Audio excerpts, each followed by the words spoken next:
แห่งประเทศไทยให้ความรู้คู่ความสุขคุณกำลังฟังสถานีวิทยุกระจายเสียงแห่งประเทศไทยจังหวัดลำปาง FM 97 MHz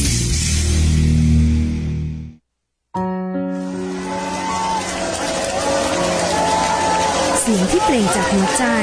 ของพระสงฆ์นิกรชาวไทยที่มีแด่พระผู้ทรงเป็นดั่งศูนย์รวมจิตใจเป็นเสาหลักให้กับชาติบ้านเมืองมาทุกกาลสมัย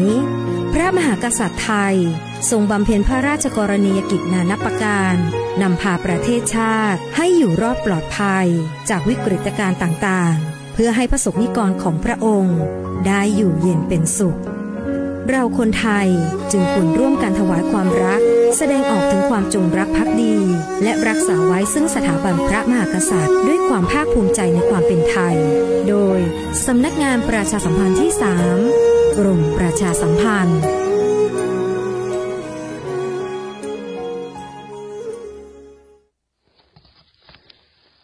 นะโมตัสสะภะคะวะโตอะระหะโตสัมมาสัมพุทธัสสะปุณณติวะเสปงอติสันเตติโลกุระเตตัจจังกะเหตุงกันตัวปันตุมัญญาสัตติงกะเทสิญามานงมายังตาจังจาปิตันติสาตะวนดูลานสัมภูริสันตังหลายผู้กระหมายใครได้ยังสุขพอมาควายสัมภาการคือสูงเจยพันในหลงบ่ตัวโสเครื่องคิงสำลานดีใจจะสุขในจันฟ้าคงสักวันสุขอาหารมากเต้าคือได้เข้าเน่งละปานจริงอะไรหือตันบอกขาดมีสินสะอาดเตรียมตนตัดกังอวนมวลหงเข้ามาสู่อาลามจิเตียนตามตูบไตย่อมือไว้ฟังธรรมจงดานจำติดต่อตามบัณฑิตบาลีอันพามุนิติไว้หักแต่สนาไว้เมินมา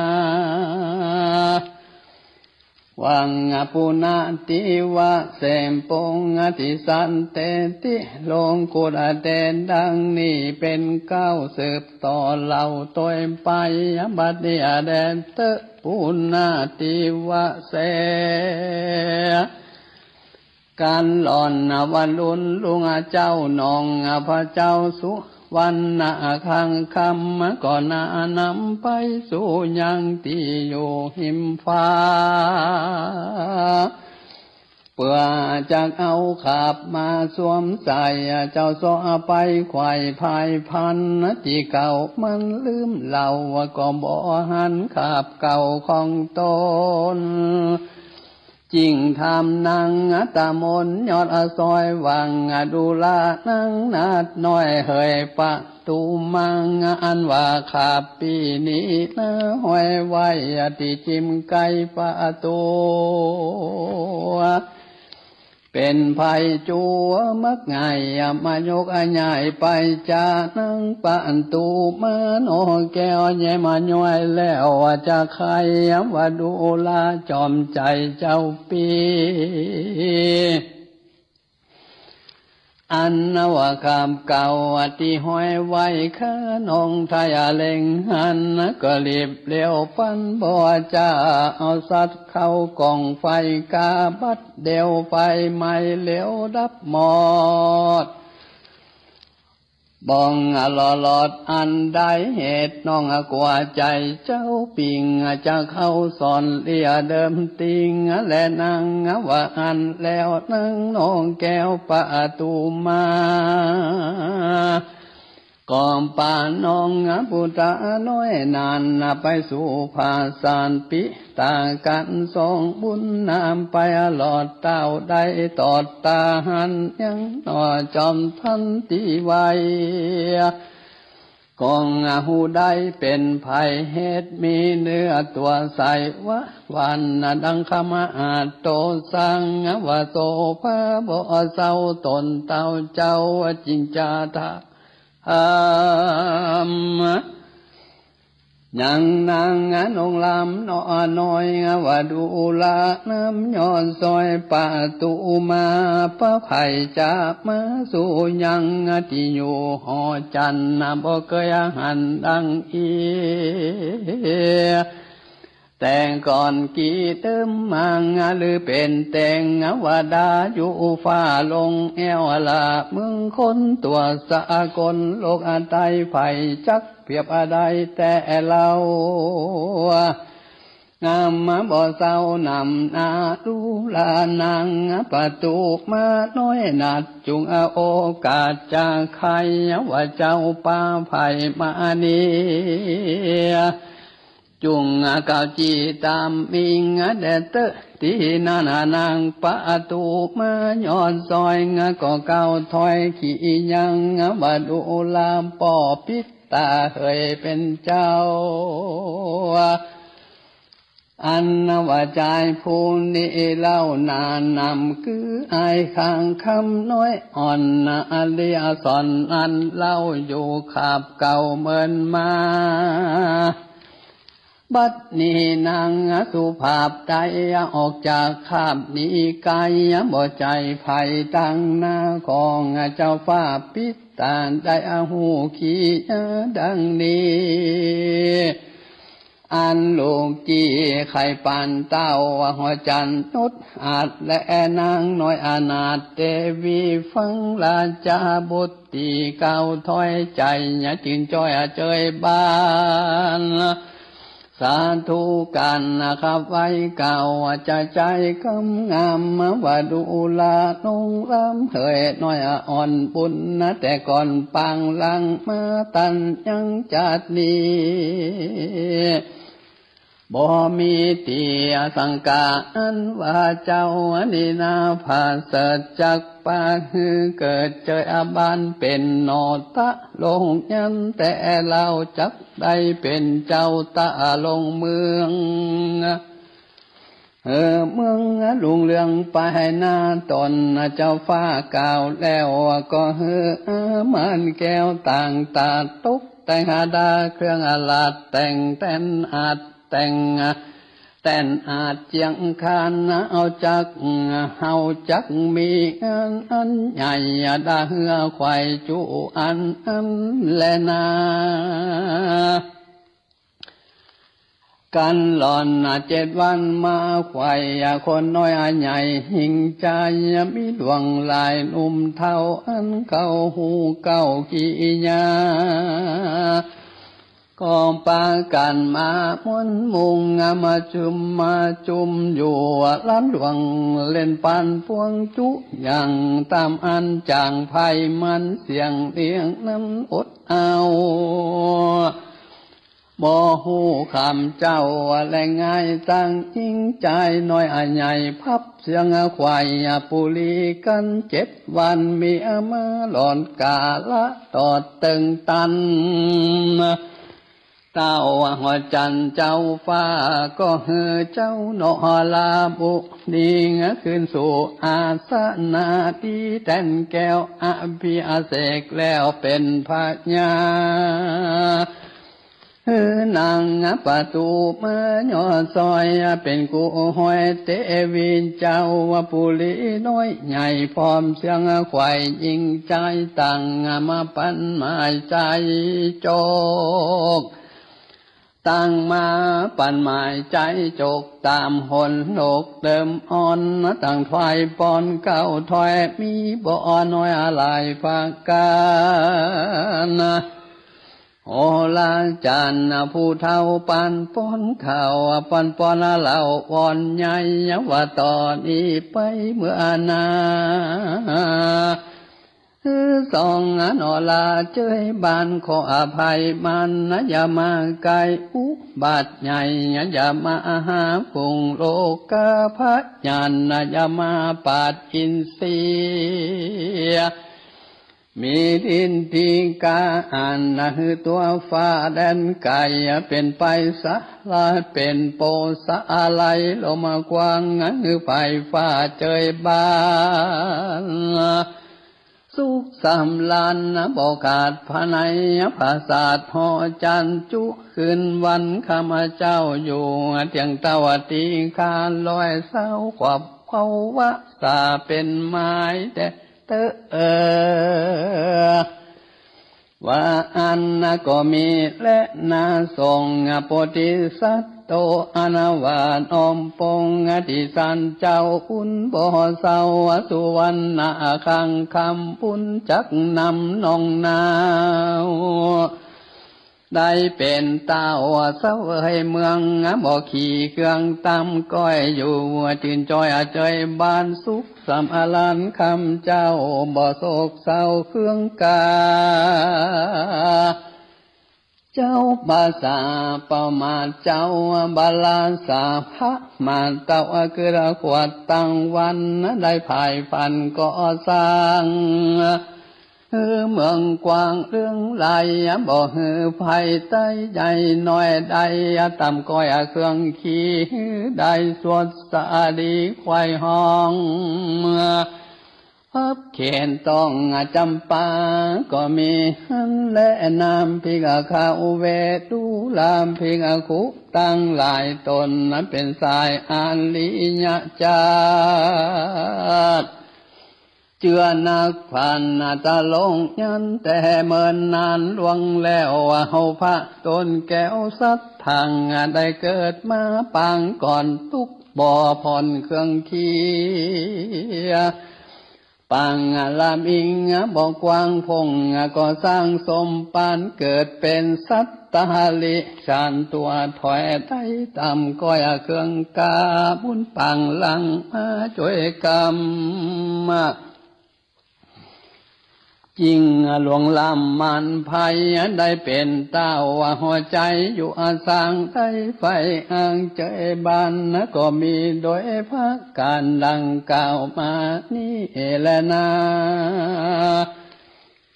สันทางอิมังธรรมมาเตสะอานังอาหะรินตัวจัตตะกังสโมทาเนสิสันทาอนาวาสัพพัญญูปะพุทธเจ้าตนเป็นเก้าตีโลงกาอาจารย์กันว่าใครดีตั้งจานเก่าตั้งแต่เก้าสุดปลายหือพิงคุลายมวนหมู่ใดความหูตามเมียพระโมนีตนสวกสวนก็จักยังจัดปังหลังเมื่อตันยังจัดนี่หือแจ้งที่หันใสพระจริงไขโอกาสเป็นบทบาทกาทางวตาตาจำปานากาลจะอนันโตลาจะเตวีดังนี้เป็นต้นพิงขาเวงดูลามพิกคูณตั้งหลายตนเป็นสายอังดิญาเจ้าทุกคำเจ้าปั๊มเป่งทำดิกเว้นกรรมหาวหานส่วนตนตาวลาจำปาได้ไข่ขี้เก้าถอยหือแม่งจอย้อนซอยบุญนางแป่งขวาคำมาสู่ยังที่อยู่พังกาในกลางละนันสายคือหังมาได้มหาอานันตะเห็นเจ้าในกาลบันเดียและนาส่วนนางเทวีแม่เจ้าอันเป็นแม่นางนอนเอาปะตูมาในกาละนั้นใสคือหากมาได้นางวิสังขามาอุปสิกา ในกาลามบันนี้และนาสังฆะลานจาเตงวตัตตงอันว่าเต้าสังฆะตานันไซตัณหาใหญ่บังอัมกะตำกรรมจะถอยใครได้ตั้งนาดหน่อยปานตุมายกโยธามาภาพบามกายามมาโดยตันจักหลักมันตุกจางเลยมวยมั่งมาละนังในกาละนั้นใส่คือหากบาใดเต็งวัตัดแต่ละผู้จงเว้นแต่เก่ากำพาปุณฑะเจ้าสัทธังในกาละบัดนี้และนางกามังสามิส่วนอนาวาสในบ้านผู้เฒ่าเข้าป่าเศร้าดงดันจอยนอนตาลงยันบุญใหญ่สันใสหุงข้าวตัววิเศษอันอยู่เขตตรงนาในกลางลานอันใสคือหากมาได้สันตามันในกาละบัดนิ่งและนันสุริยาปุตโตอัญญากนทันยงส่วนอนาวานเต็งว่าบุญผู้กับเป็นหุงข้าววิเศษดงดำขี่เป็นคำหลายลากเก้าขุมหังเป็นทาลาในกาละนั้นใส่คือหากมาได้อัญญากนทันยะไอ้กาลามบัดนี้และนาสักโกนเต็งวาลาจาส่วนอันวังพญาอินตาเจ้าฟ้ามาช่วยเจ้านลันตาลงธรรมเอาในก้อนคำนั้นใส่คือหังมาได้นุรรุทธะเตละในกาลามบัดเนี่ยและนาปันดังวิสุกรรมวิเศษได้กรรมแปดมาสู่ยังติโยมนุสสาหับจางตีคำขาไวแวนเป็นแผ่นนั้นใสคือห่างบานได้สั่งลิบุระตงมหาสาลิบุญตาเทระเจ้าในกาลบัดนี้แหละนามาตังอลิตะมหาโมกันลาโนอันวะเทวะบุตรจึงวาดมาตาลิตะองค์อาฮักเจ้าน้อยนาดบุญนามาช่วยแป่งขวาคำขังนันใสคือหักมหาไดมหาโมกกันลานะเทนเจ้าในกาลบัดนี้และนาเทโรนตันติญาจาตุอโลสุตทงธโนส่วนอันวาตาวจาตุอโลกปาลาได้ช่วยเจ้าบุญนางสังก่อแป่งขวาต่อเลิศแล้วพองแผ้วนำอาณาในกาละนั้นใสคือหากมาได้พระยังสลิงสุโตตนะมหาลานจาอันเป็นปอพระตาทังกตาในกาลบัดนี้แลนามาตังปนะสิลิมหามาญาอันวานังตุกกาตะผู้เป็นแม่ตุกนักแก่เครื่องคิงได้อันจุอาลีกุมเก่าไว้เต็มพระเจ้าเมืองบนของได้ลูกตนปุญกาสำเป็นจักกาคังคำตุกนานำจ้องห้อยปางสุดซ้อยปลายโลนบุญมาหนุนช่วยกรรมได้หลวงละมาเครื่องกาในกาละนันใสคือหากมาได้นางสลิงมหามาญา แม่พันตะทางกาตะในกาละบัดนี้และนางปตุมาลัญจาเตวีอันบานางปตุมาโนนาเอาขามานองพระเจ้าบุญใสไปเผาไฟนันใสคือหากมาได้ตั้งยะส่งตะลานในกาลบัดนี้แลนาปุสาลูปะสุวรรณอาสะเมวะลงกนาทงส่วนอนาวาไอคังคำโนน้อยมีลูบถอยพังลายตุกปาดไปเครื่องขิงปาลามีบ่อกวางพงก็สร้างสมปานพามแปรภัยมาน้อยใหญ่ภาพเสียงควายปานทะวิมปังลามีเลิศแล้วได้นั่งแตนแก้วทะลัดพัญญาในกลางลานอันใสคือหากมหาได้พระตานทางกาตาตนเป็นนาทีจังตีเปิงแก่โลกทั้งสามในการล่างบัดนี้และนาเสนังจะนำปุระทะปะลิสางส่วนอันว่าเจ้าปัจจมนโมอันตั้งโยงตามธรรมหลีกเว้นกรรมถอยจะมีสินหาหักสั่งในกาละนันใสคือหังมาได้พุทธาปันลิสัตตังสิ่งคือพิงคุภิกขุนีอุปาสังกาอุปาสิงกาแห่งมาหังสัจเจ้าในกาละบัดนี้และนาตุมเหพระวันตาอันนวตันต่างหลายมนมุงอานาโยฟังธรรมได้ดานจำแต่เก่าทะลามต่อเต้าถึงไปเปลืองปีลายเป็นบอนแกนพลอนวันในปีจานละนาไปสันทิ้งเลือกเอาตีดีเอา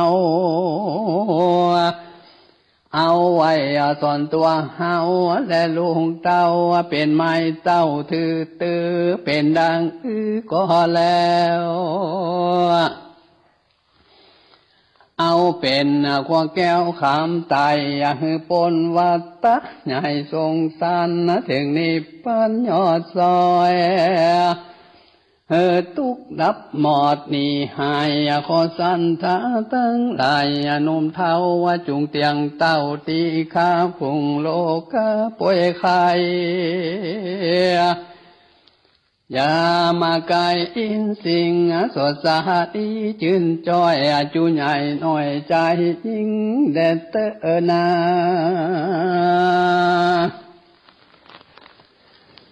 นิดนาฮิตาหัง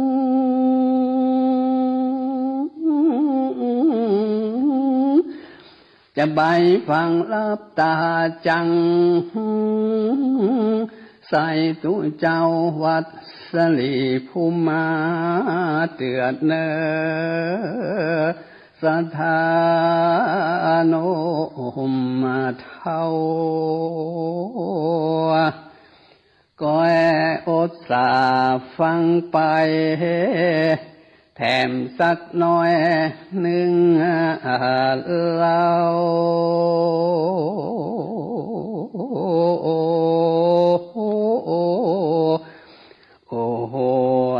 มันบ่ใจหาเมื่อ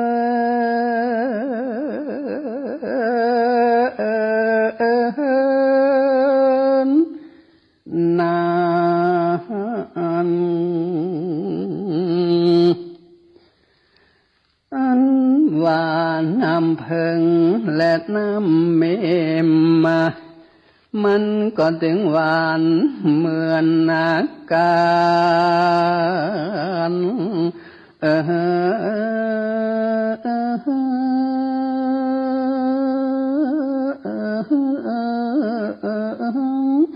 ส่วนว่ารสศีลรสธรรมมันก็เหมือนกันนะดัง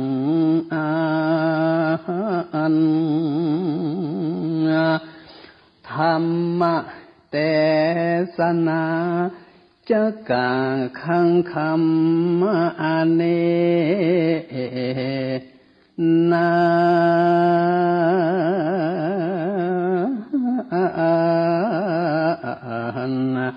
ก็ได้จบวาดอาวา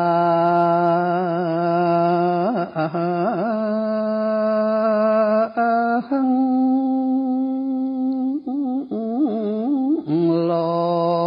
งติดตั้งต่อนี้จักได้อ้างพระโส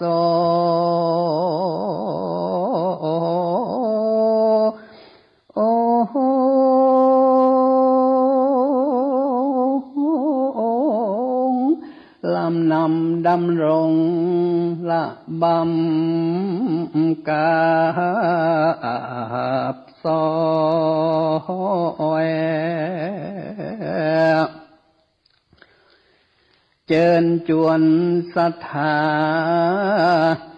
ปอนานปอน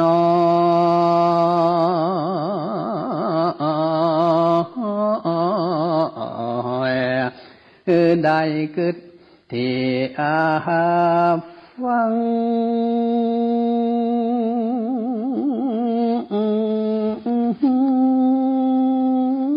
ตัน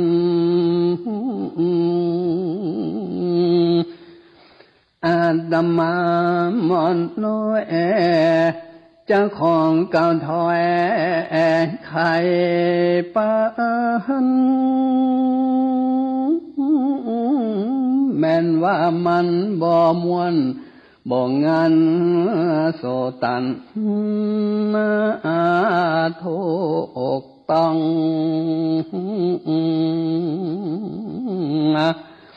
ก็ขออภัยเตเจ้าปีนายน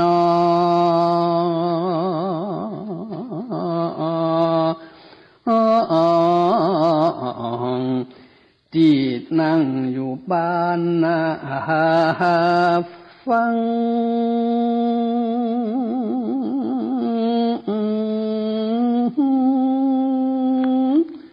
ธรรมเป็นบุญยิ่งล้ำมาได้เกิดพบพระพุทธศาสนา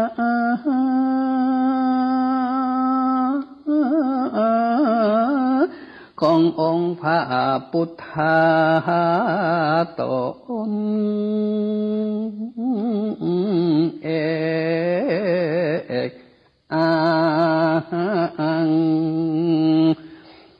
โดยบุญบารมีที่เฮาได้สร้า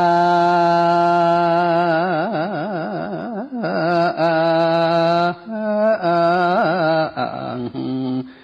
ผู้เปกาเล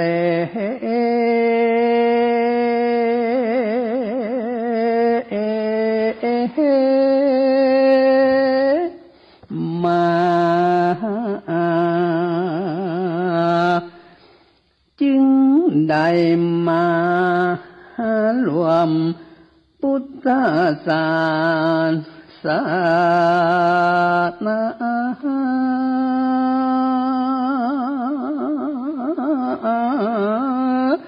พวกมา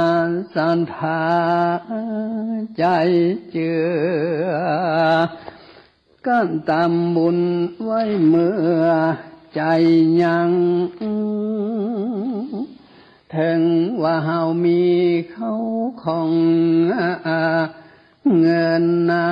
คา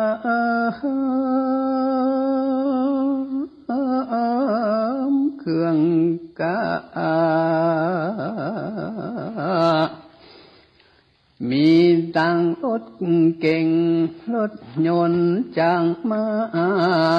หมู่หัวควาย